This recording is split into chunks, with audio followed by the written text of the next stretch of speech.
KCR 성경특강 허영업 신부의 창세기가 방송되겠습니다. 안녕하십니까. 오늘은 창세기를 두 번째 공부하는 날입니다. 오늘도 창세기를 본격적으로 공부하기 전에 몇 가지 말씀드리겠습니다. 어떤 본당에서 주임 신부님이 이제 강론 끝에 말씀하셨습니다. 여러분, 이번 달에는 집회서를 한번 좀 읽어보세요. 아마 여러분들 실제 생활에 도움이 많이 될 겁니다. 라고 이제 공지사항 때 말씀하셨는데, 오후에 사제관으로 전화가 왔습니다. 한 신자가, 신부님, 그 집회서라는 책은 도대체 어디서 사는 겁니까? 물론 우스갯소리입니다. 우리가 개신교 신자와 비교했을 때 한때는 우리가 좀 성경에 대해서 좀 너무 소홀하지 않나 그런 생각을 할 때도 있었는데, 요즘에는 오히려 굉장히 성경에 대한 관심과 또 성경에 대한 배우려고 하는 사람들이 굉장히 많이 늘어서 아주 바람직하다고 생각합니다.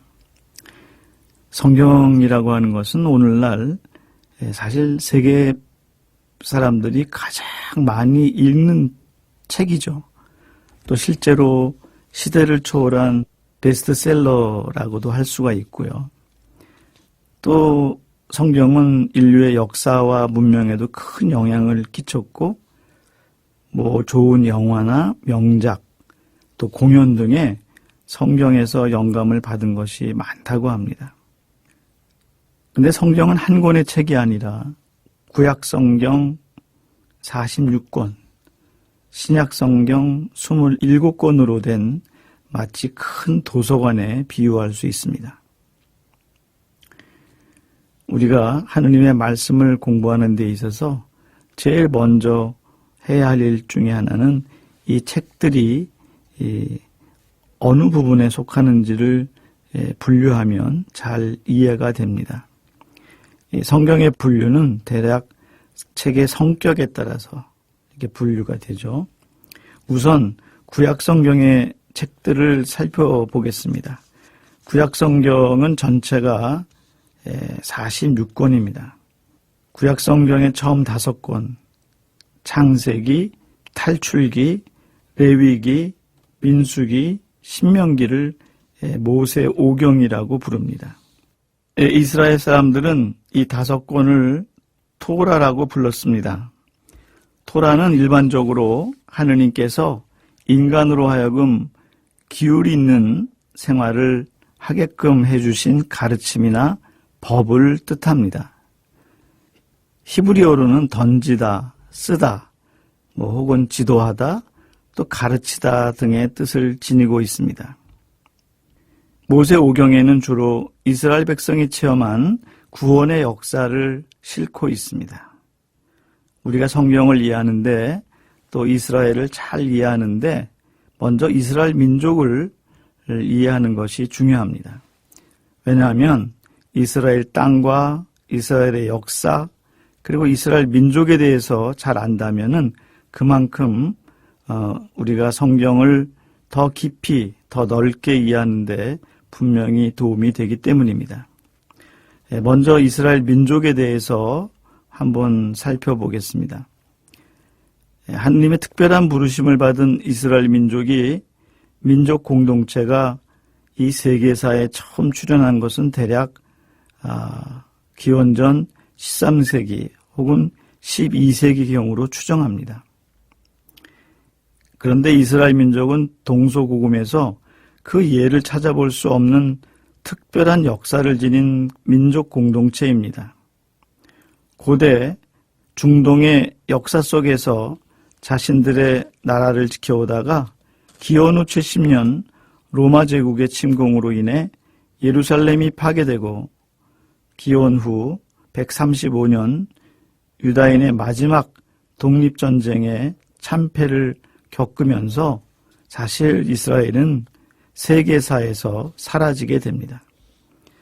그 이스라엘 민족은 전 세계로 흩어져서 2000년 정도의 떠돌이 생활을 하게 되고 또 많은 순환의 역사를 겪게 됩니다. 우리가 잘 아는 바와 같이 2차 대전 때는 많은 이스라엘 사람들이 독일 나치에 의해서 처형을 당하기도 했습니다. 이스라엘은 2차 대전이 끝난 후 1948년 정치적인 독립을 하고 오늘에 이르게 됩니다.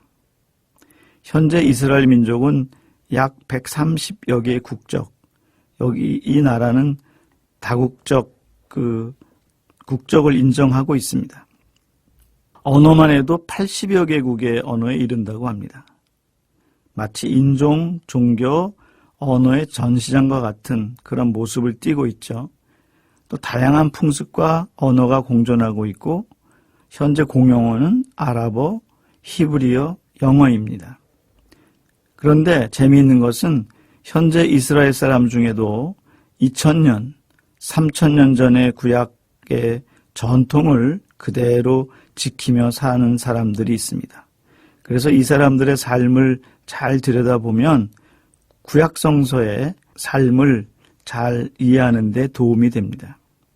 이스라엘은 종교와 신앙 때문에 세계 역사 안에서 특별한 위치를 차지하고 있습니다. 이스라엘은 험난한 역사의 소용돌이 속에서도 그 정체성을 유지하고 자신들의 고유성을 잃어버리지 않았습니다. 이스라엘은 인구도 영토도 아주 작은 나라이지만 동시에 4000년 이상의 독특한 역사를 지닌 아주 큰 나라입니다. 이스라엘이 흥망성쇠의 변화 속에서 오늘날 세계의 중심에 분명히 우뚝 서 있는 민족임을 아무도 부인하지 못합니다. 물론 그 한가운데는 야훼 하느님에 대한 굳은 믿음이 자리 잡고 있습니다. 이번에는 이스라엘의 땅에 관한 이야기를 좀 해보도록 하겠습니다. 우리가 성경을 이해하는데 특히 이스라엘을 이해하는데 땅에 대한 이해가 가장 중요합니다. 한국에서 성지 순례객들이 이스라엘을 여행하면서 가장 많이 하는 질문 중에 하나는 아니 어떻게 이 땅이 젖과 꿀이 흐르는 땅이라고 할 수 있나? 성경에 표현하고 있는 이스라엘 땅은 정말 젖과 꿀이 흐르는 그런 이상의 땅인데 실제로 가보면 너무 메마르고 아주 척박하다는 것이죠. 물론 이스라엘 땅이 푸른 풀밭과 아름다운 들꽃으로 뒤덮여 아름다운 때도 있습니다. 우기가 거의 끝날 무렵인 3월 중순경에는 사해지역 등 일부를 제외하고는 거칠고 메마른 유다 광야에서조차 아름다운 형형색색의 들꽃들이 무리지어 피어나 아주 아름다운 광경을 연출합니다. 그런데 이 아름다운 광경도 4월에 들어서면 뜨거운 바람이 불어오면서 급격히 사라집니다. 젖과 꿀이 흐르는 땅이라는 표현은 사실 신학적인 표현이고 또 하느님께서 자신들에게 약속하신 그런 땅이라고 하는 그런 믿음의 표현이라고 할 수 있습니다. 젖과 꿀이 흐르는 땅이라는 표현은 가나안 땅을 약간 과장시켜서 생산성이 좋은 땅이라고 표현한 것이라고 할 수 있습니다. 성경에서 젖과 꿀 혹 그러한 것에서 생산된 물품들은 아주 가치 있는 것으로 평가했습니다. 특히 당시의 젖과 꿀은 대표적인 고단백질 음식이었습니다. 젖은 성경에서 목축을 지적하는 표현입니다. 목축은 고대 이스라엘 사회에서 대표적으로 손꼽히는 경제적 수단이었습니다. 이스라엘 땅 자체가 사막에 인접한 지역이기 때문에 목축은 이스라엘 여건에 적합한 경제 수단이 되었습니다. 그래서 목축에서 대표적인 동물이었던 양들은 이스라엘 제사에서도 가장 중요시 여겼던 제물이었습니다. 젖과 꿀이 만든 음식들은 고대 사회에서 중요하게 취급되었고 또 다른 나라와 교역 물품으로도 사용하였습니다. 가나안 땅을 젖과 꿀이 흘러 넘치는 비옥한 땅이라고 하는 것은 사실은 실제적 사실과는 거리가 상당히 먼 표현입니다. 이스라엘 땅에 관한 대표적 표현인 이 젖과 꿀이 흐르는 땅은 바로 이스라엘 민족의 다양한 역사, 경험과 신앙 속에서 이해되어야 합니다. 사실 이스라엘 땅은 그렇게 넓은 땅이 아닙니다. 지질학적으로 보면은 지구상에서 가장 오래된 땅이긴 하지만 국토는 우리나라의 한 3분의 1 정도, 경상남북도를 합친 정도입니다. 그리고 오늘날 팔레스티나라고 부르는 곳이 있습니다. 필리스타인들이 오랫동안 살던 곳이죠. 근데 이스라엘 민족이 이 가나안 땅에 들어가게 되면서 이 팔레스타인 살고 있는 이 사람들과 계속해서 지금까지도 자기 땅이라고 하는 것을 주장하면서 계속 분쟁이 일어나고 있습니다. 그래도 이스라엘의 영토 범위를 보면 구약 성경에서 살펴보면 북으로는 단, 남쪽으로는 부울세바, 동쪽으로는 요르단강, 서쪽으로는 지중해 연안입니다.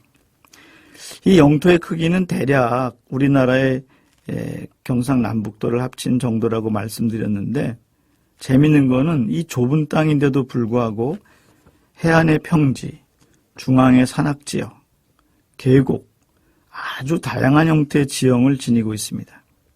짧은 거리 안에서 기름진 땅이 있는 반면에 평화나 사막이나 초원지대가 함께 공존하고 있습니다. 그리고 또 한 가지 중요한 것은 이스라엘 땅은 지정학적으로 대륙 간 교차로라는 특별한 위치를 가지고 있었습니다. 그래서 에집트와 메소포타미아 문명이 만나는 지점이기도 했죠. 한마디로 문명을 이어주는 교통로의 위치에 있었습니다. 유럽과 아시아, 아프리카를 이어주는 교량이고 완충지였습니다. 그런 까닭에 이스라엘은 늘 열강의 틈 속에서 고통과 순환의 역사를 가질 수밖에 없었습니다. 좁은 지역이지만 아주 긴 역사를 지니고 있는 이스라엘. 이곳은 세계 15개의 강대국이 지나간 지역입니다. 예를 들면 바빌론이라든지 페르시아라든지 그리스, 로마 등 그런 위대한 왕들이 지나간 지역이고 국제전쟁만 약 30여 차례 있었던 곳입니다. 또 이 지역이 예루살렘 파괴 이후에도 여러 주인을 맞이하게 되는데 예를 들면 로마, 비잔틴, 아랍, 오스만 터키, 마지막에는 영국의 식민지였다가 1948년에 이제 신생국가로 독립이 되는 것입니다.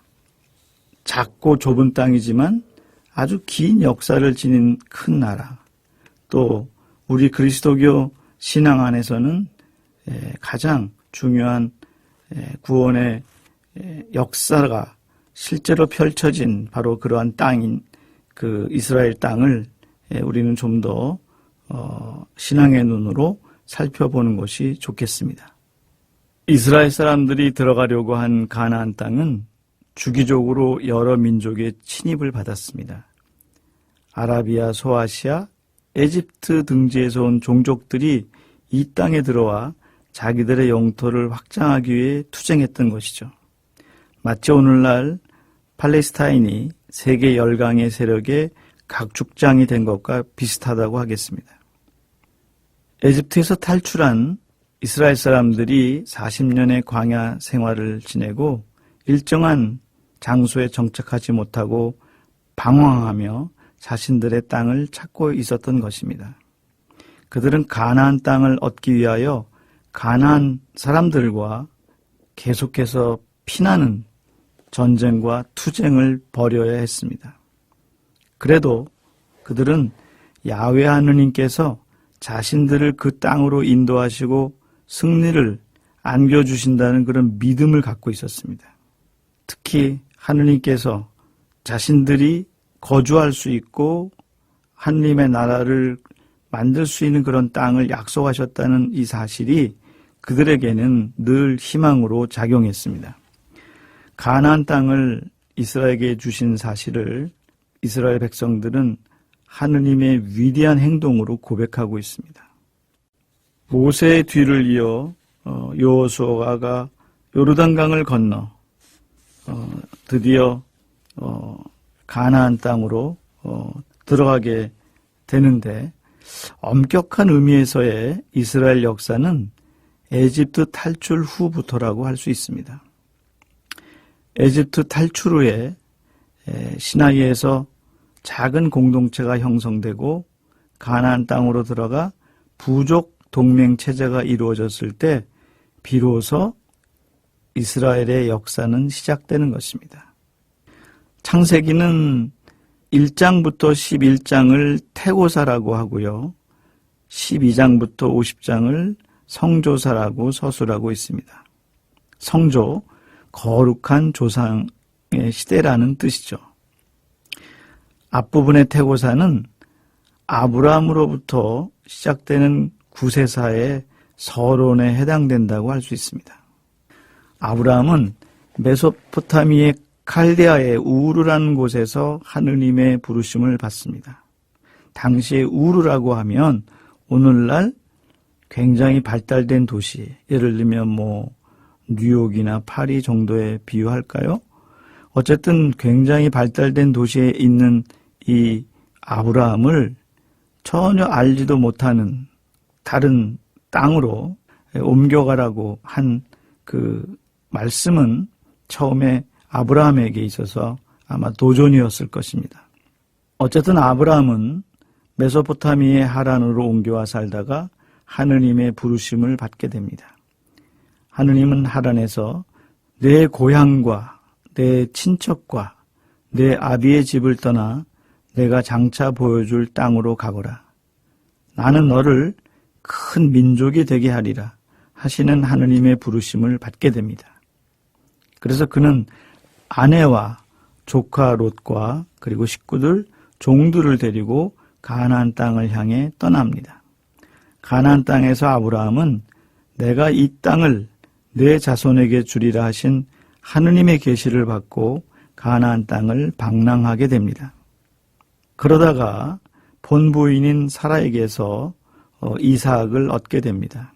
이삭은 하란 지방에서 리브가라는 아가씨를 데려와 결혼하고 이 두 사람 사이에 태어난 자식이 쌍둥이 야곱과 에사오이죠. 형 에사오는 동생 야곱의 꾀에 넘어가 팥죽 한 그릇에 장자권을 빼앗기고 아주 원통해 합니다. 형의 분노가 두려운 야곱은 어머니의 고향인 하란으로 도망가 외삼촌 라반의 두 딸과 결혼하여 12아들을 낳습니다.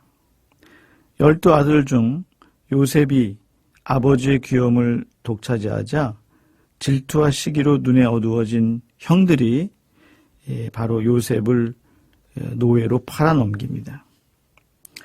요셉은 상인들에 의해서 에집트인에게 팔렸고 또 그곳에서 노예로 생활하게 됩니다. 그러나 요셉은 야훼 하느님의 보살핌을 받아 에집트 왕 다음 자리인 국무총리에까지 이르게 됩니다. 그리고 야곱 일가는 요셉 때문에 에집트로 이주를 하게 됩니다. 이것이 바로 창세기의 대강의 줄거리입니다. 아마 여러분도 창세기를 공부하신 분들은 이런 줄거리를 너무나 잘 아실 것입니다. 창세기 성조 시대의 아브라함이 활동한 곳은 필리스티아 헤브론 근처의 마므레라고 하는 장소입니다. 그리고 이삭은 마므레보다 남쪽인 부울세바에서, 야곱은 북쪽의 베델에서 활동하였습니다. 이렇게 선조들이 활동한 유서 깊은 곳을 보통 성소, 거룩한 장소라고 이야기하죠. 성조들의 설화는 대개 이런 성소에서 제사와 관련하여 전해 내려오는 이야기를 정리한 것입니다. 또 창세기에서 가장 큰 비중을 차지하는 사람이 바로 요셉입니다. 요셉의 이야기는 아주 독립적으로 구성되어 있습니다. 성소의 이야기는 별로 나오지 않는 반면에 교훈적이고 지혜문학의 성격을 띠고 있는 그러한 부분이 바로 요셉의 이야기입니다. 성경에 의하면 아브라함은 175세, 이삭은 180세, 야곱은 147세에 죽었습니다. 사실은 이건 엄청난 나이죠.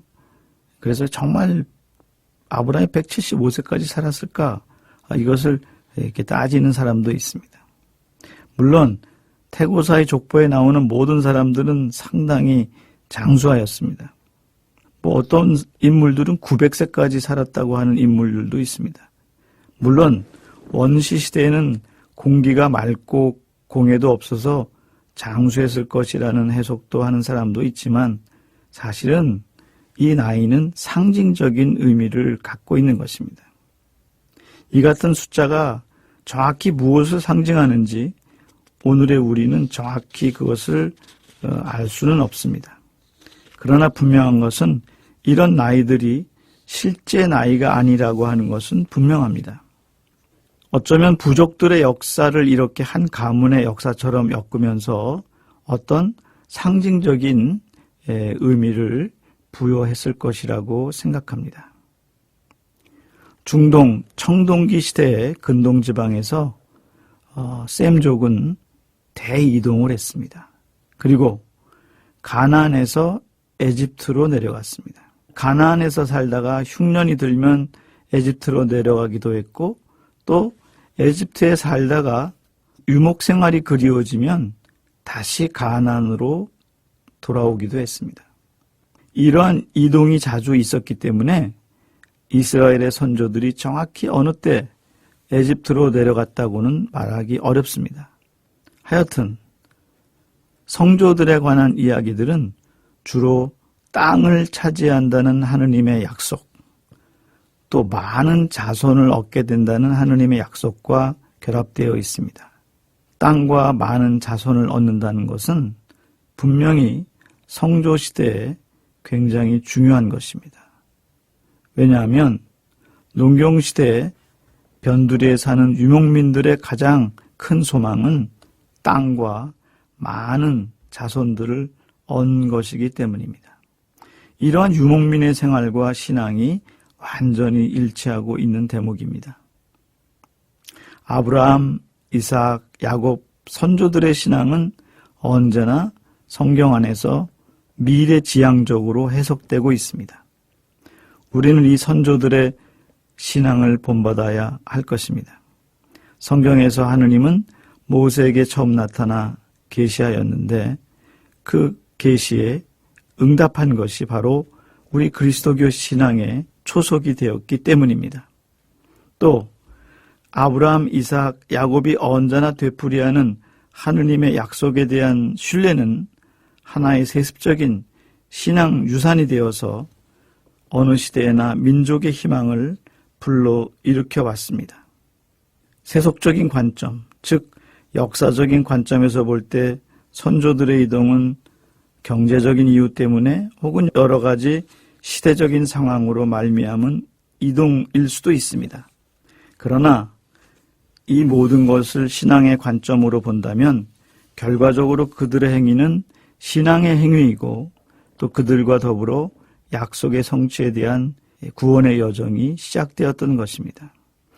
우리 신앙인들이 똑같은 일을 하더라도 이것이 바로 하느님의 뜻이고 하느님께서 원하신다는 마음을 가지고 행한다고 하면 그것은 똑같은 행동이라 하더라도 그 의미가 전혀 달라지는 것입니다.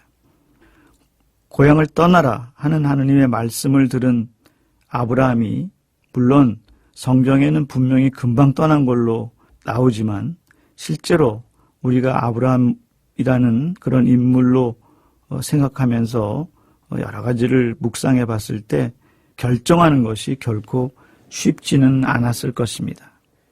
몇 날 며칠을 고민하고 또 과연 떠났을 때 혹시 잘못되지는 않을까 혹은 떠났을 때 어떤 위험이 있지는 않을까 하는 두려움에 쌓이기도 했었을 것입니다. 그러나 마지막 선택은 결국 하느님의 부르심에 응답한 것입니다. 바로 이것이 신앙의 출발입니다. 내가 잘 모르지만 또 내가 잘 확신이 들지 않지만 하느님께서 말씀하시니 내가 그대로 따릅니다. 하느님만 믿고 내가 그 길을 갑니다. 라고 하는 바로 그런 것이 우리의 신앙이라고 할 수 있습니다. 오늘 우리는 이 시간에도 하느님으로부터 계속 말씀을 듣고 있습니다. 성경을 통해서 혹은 우리 주변 사람들을 통해서 혹은 어떤 사건을 통해서도 하느님께서는 우리에게 말씀을 건네시고 또 우리의 결단을 촉구하십니다. 오늘 하루 나에게 어떤 말씀을 건네시는지, 과연 나에게 해주시는 말씀은 어떤 것인지 그것을 한번 마음을 열고 생각해 보면 좋겠습니다. 사실 떠난다고 하는 것, 신앙의 출발이 되었던 아브라함의 응답이라고 하는 것은 굉장히 어려운 그런 선택이었을 것입니다. 우리가 신앙생활하면서 가장 유혹에 빠지기 쉬운 것은 이 정도면 됐다. 이 정도면 내가 신앙생활 하는데 난 충분히 하고 있다. 기도도 또 봉사활동도 또 혹은 여러 가지 내가 좋은 마음을 가지고 살아가는 이런 모든 것을 봤을 때 하느님이 보실 때라도 이 정도면 괜찮을 거다라고 그런 안주하는 마음을 가질 때 바로 그때가 가장 위험한 시기가 되는 겁니다. 우리가 안주하려고 할 때 바로 그때 우리의 유혹이 우리 안에 들어오게 되고 또 그 유혹에 빠졌을 때 우리는 그곳에 주저앉아서 하느님의 말씀을 떠나라고 하는, 계속해서 떠나라고 하는 이 말씀을 받아들이지 못하게 되는 것이죠. 하느님은 이스라엘을 선택하시기 전에 아브라함을 선택하시면서 그에게 떠나라고 하는 그런 지시를 하게 됩니다. 이런 명령은 일종의 거부할 수 없는 하나의 신앙의 응답이고 또 우리도 또 마찬가지입니다. 우리에게 하느님께서도 오늘 떠나라.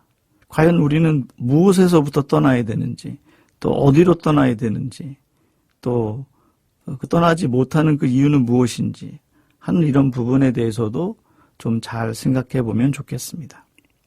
자, 오늘은 두 번째 강의를 마쳤습니다. 여러분들도 오늘 고생하셨고요. 오늘도 하루 좋은 일들만 있으시길 바라겠고 또 하느님의 은총 안에서 하루가 되기를 바랍니다. 감사합니다.